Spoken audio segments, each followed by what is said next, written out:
Alright, this is the game replacement session. So the goal of this session is to just give you a broad spectrum of different sort of mechanical and metabolic loads, running at different velocities and getting different types of conditioning effects. If you play a field sport and you're not playing on the weekend, this is a really good session to sort of replace a game with. And alternatively, if you're not playing a field sport and you're just looking for a really good sort of running session that's just going to get you ready for any sort of different running demands, then this is a really good way to kind of get that broad spectrum, like I said, where you're going to run fast, you're going to turn, you're going to have longer types of more continuous running all across the spectrum in this session. So let's get stuck into it.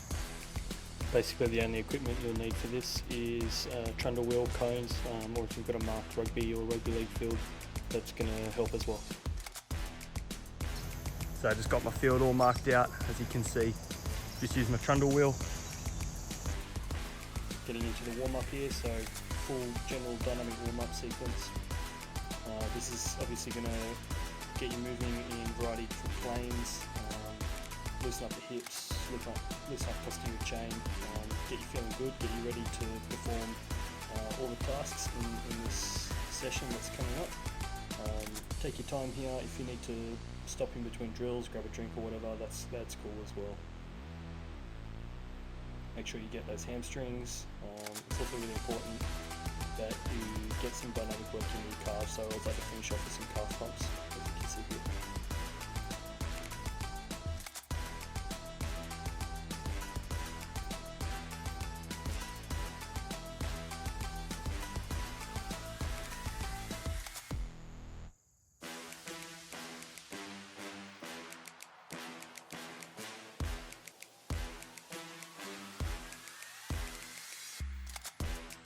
Now I tend to think it's really important that you stick to the proper sequencing of that warm-up, particularly these last components with the change of direction in the shuttle, your accelerations, and then that fly sprint, which is sort of a bit of a max velocity exposure. It's pretty important that you're consistent with that sort of stuff. We don't want to chop and change too much, and try not to let yourself fall into the habit of kind of just doing what you feel like with a warm-up. The way these warm-ups are designed is to try and address a specific spectrum of different movement quality so that you're well prepared, and also it's going to help you with your resilience and robustness long term. Just make sure you turn off each foot on this drill. So one right foot turn and one left foot turn. On these axles we're looking for a nice transition up and through, hips up to finish. And then when we move on to the fly sprint, the next one here, trying to get sort of 90% top speed. Thanks, nipple. Alright, so by end of the warm-up you should have sweat on the brow, should be breathing heavily. Shouldn't be heavy legs though. Don't feel like you need to rush through the sequence. You can walk back recovery. If you need to grab a sip of water or whatever, do that. Just about getting moving. But when we get into these conditioning blocks, that's where we need to be on the clock to make sure we're hitting the right times. Alright, in my first set of the turbo tempos here, I went for the 57 metre target, I believe, aiming for 10 seconds to finish each rep, and then you've got 20 seconds recovery down the far end. That's just passive recovery, so you just take a moment, catch your breath. Really important with these sort of conditioning drills that you use them as an opportunity to practice and learn how to control your respiratory and breathing rates. So that's where you start focusing on how you control your rate of breathing, so focusing consciously on trying to slow down your heart rate, control the breathing, start to lose control, good posture. Part of that is psychological with our body language, and part of it is obviously physiological in terms of how quickly we can recover between hits. Alright, so that's one block down. My heart rate finished at 183 at the end of that set. So you're getting a good sort of conditioning stimulus there. At the same time, you're getting that mechanical load that's conditioning your hamstrings for high speed running. That's what the turbo tempos are sort of meant to do there. In particular, you've got like a pretty kind of dense acceleration focus with the turbo tempos, because you're kind of cutting the duration of those reps in half as opposed to like a more traditional tempo. You get a lot more accels per set and per minute of work. So into 3 minutes, already chewed up 45 seconds of my rest trying to talk. So another 2 and a bit minutes of rest before we get into our short high intensity intervals. Okay, onto our MAS running, short high intensity intervals. These are linear 76 metre efforts, so that's like a bronze standard target. Got through all of these pretty well. I think from memory, missed the first rep, so I think that was just a misjudgment of my speed, so I ended up with a penalty for that, which I'll go over in a moment. So I managed to earn myself a penalty on that set. On my first rep, just didn't go hard enough, so rolled through the finish in 16 seconds, so that's going to cost me a modified Malcolm at the end of the session. But that's okay, that's part of the psychology of these types of sessions, is the accountability piece with yourself. It's really easy to skip out on that stuff and just say, oh well, it doesn't really matter. But the fact that you're unable to produce the intensity that we're looking for is a sign that you need more extra volume on legs. So you get that extra on legs time from the penalties, and then it's also just like a bit of a reminder about pushing yourself hard so that you then don't have to face a consequence. So we're at the halfway mark of this session now. We're going to go into the change of direction, shuttle based stuff now, and that's going to probably be a bit more mechanically demanding in terms of the anterior change. So high speed running is really kind of hamstring dependent, hamstring calf. When you go into change of direction, you're going to rely a lot more on the quads from the decelerative and like eccentric component.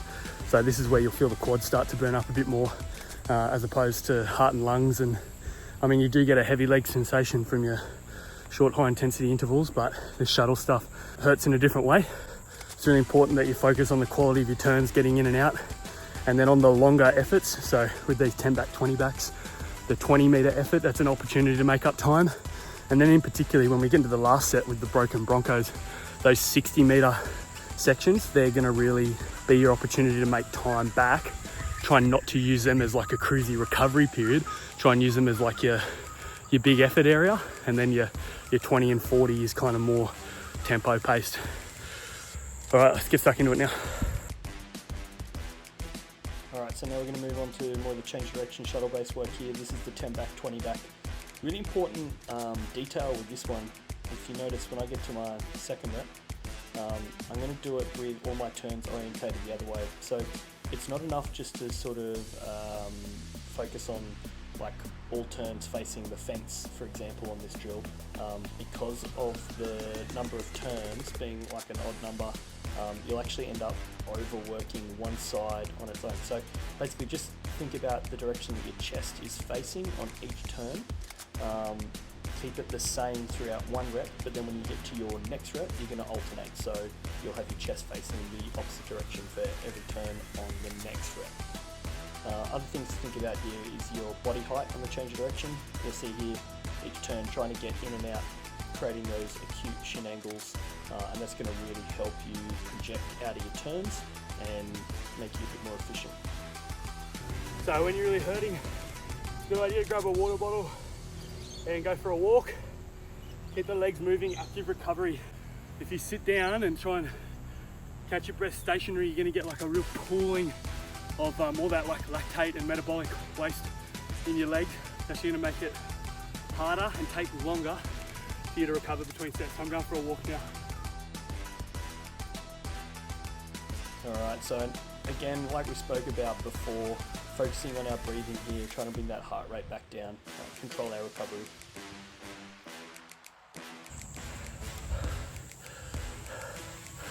Alright, so took advantage of that walk recovery there. My heart rate at the end of that set was sort of up around 188, 189.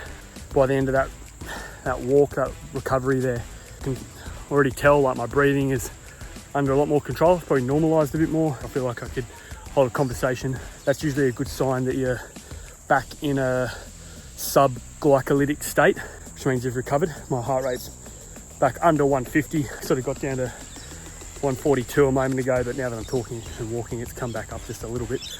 If you're able to get that heart rate back down to around 130, I mean, for me, I'm 32 years old. Everyone's max heart rate's a little bit different, but like for me, I know if I can get my heart rate back down to 130 in a recovery period, that usually means that the next block I should be able to handle. And that'll probably end up being like an RPE 7 or 8 the next block. At the moment, it's not come all the way back down, so I'm going into these broken broncos. So far, I've only got one penalty from the session. I've pushed myself pretty hard. Not too sure how I'll go here. I might get a couple more penalties in this last block. But again, like I kind of mentioned before, it's more important that we focus on accumulating the work. The goal, those targets, the benchmarks, they're sort of like a reminder about the effort that we're looking for. But I would much rather an athlete just keep going and trying to finish a set, even if they're missing, particularly if it's the first or second time that they've done one of these sessions. And the reason for that is that it's going to be a shock to the system the first couple of times you do it, but your body will adapt really quickly. So don't be too concerned if you're missing lots of targets the first 1 or 2 times that you do this session. You'll find that by the 3rd or 4th time that you do a session like this, you're chewing it up, you're doing it easy. Yeah, don't get disheartened if you're missing a lot to begin with. Take your medicine with the penalties. It's not the end of the world. You'll be okay. Yeah, like I said, your body will adapt. You'll get fitter. You'll get stronger. In a couple of weeks, you'll be hitting most of them. Oh, and like me, you might only get a few penalties on the broken broncos at the end today. So let's see how we go here. Something I might have failed to mention before is the standard with all this stuff. We just need 1 foot behind the marker or the cone or the line that you're working on. So 1 foot behind the line, it's the standard that I use. If you want to go both feet behind, that's okay. Be consistent with it. Just as long as you know like what your standard is. For me, it's 1 foot behind the line, and then we need to obviously be making the cone or the line on the time. All right, let's get into these broken broncos. All right, the dreaded broken bronco. Bit of a classic drill, this one. 20 back, 40 back, 60 back, all continuous. This drill on this day was every 2 minutes on the minute for 3 reps. So it's like a 5-minute block all up. You're not really going to count the last minute of recovery and rest for this one. In terms of strategy, I kind of spoke about that already. Those longer 60-meter efforts, we really want to try and focus on getting up nice and tall, striding out into a bit of a tempo stride there. Whereas those sort of first 2 shuttles, the 20 back, 40 back, it's about getting in and out on those turns, and then in between you're sort of just hanging on, you're in a bit of a grind there.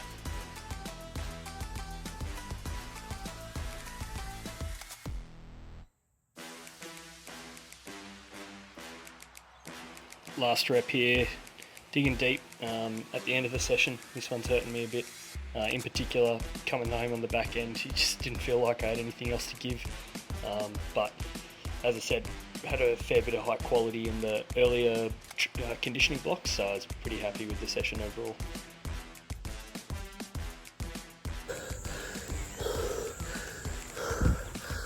Oh, that hurt.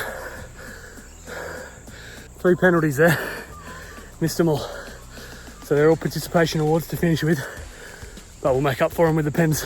Now probably the main reason that I really like the modified Malcolm as a sort of top up or penalty style exercise is that while there is a running component to it, each rep is only about 60 meters in distance, and most of the sort of metabolic effect that you'll get from this drill comes from the ground recovery element, so getting down and back up off the ground, and then you also have that change of direction effect as well, where again the metabolic change of direction is what's going to induce fatigue. And the reason that is good is that we do a lot of straight line running in our traditional conditioning, but sports is most often punctuated by changes of direction, turning. Whether you're playing a collision sport or not, there's still that ground interaction, a chance of getting bumped over, and knowing how to get down and back up off the ground quickly can help you get back into position. They're all important elements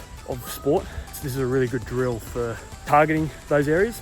Now when I do this drill as a penalty, like I'm doing now, I don't put a time on each rep. There's no target time. However, if I was using it as a specific sort of conditioning drill, you're generally looking at about 15 seconds per Malcolm, and then your work to rest ratios could be anywhere between 1:1 and 3:1. Anyway, let's get stuck into this. I've got 4 Malcolms to get through here, modified Malcolms. See how we go. All right, onto the penalties here, modified Malcolms. So out 10 meters and back, out 20 meters and back, On the 10 metre and 20 metre lines, you're going to hit the deck, so chest to ground. It's not necessarily like a push-up, it's just a ground recovery. So chest to ground past the cones or past the line, and then return back to the start line. Every time you hit that start line, it's just turn and go. You don't need to hit the ground on the start line. Another approach as well is you can actually have a rest in between each one there if you want. As you can see, I'm resting now. Righto, session done there, including penalties, probably about 75 minutes from the start of the warm-up to the finish there, 6.5 Ks or so in that session as well. Like I said, really good way to kind of replicate some of the metabolic and mechanical loads that you might get out of playing a game of like rugby or whatever sort of field sport on the weekend, with a broad spectrum of different energy system requirements. So really tapping into like the hybrid nature of playing a field sport. I'd say probably RPE out of 10 for me there, maybe 8.5, 9. That was pretty tough, a little bit fluey, so making excuses. But yeah, that probably ties into it a little bit. The last thing I'd say, I probably mentioned at one point how you can get a little bit disheartened with lots of penalties and misses. So what I would suggest is the first time you do a session like this, there's actually no shame in just hitting the participation targets and just getting through the session, just having a win in terms of finishing a session. Then you can start to try and work through bronze and silver, etc. You can mix up your targets. You might have one particular section within the session where you want to try and hit a gold target, for instance, and then you're happy to just try and hit bronzes in other sections as well. I think it's a really good idea to take ownership of it and choose your own adventure a little bit in terms of which aspects of the session tie into your individual goals and needs, whether that's positional or unique to you. For instance, aerobic power is an issue and you gas out in games. Then when it comes to those broken broncos, try and push yourself at the other end of the spectrum. Perhaps if you're a winger in rugby league or rugby union, those turbo tempos at the start where you're getting that sort of very high speed running exposure with the harder accelerations, that really taps into positional demands for you, and it's going to help you with your resilience and your robustness from a hamstring perspective. So pushing yourself with your targets on that might make more sense there as well. Thanks for watching. If you've got any questions or comments, chuck them down below. Make sure you hit the like and subscribe button, and we'll see you next time.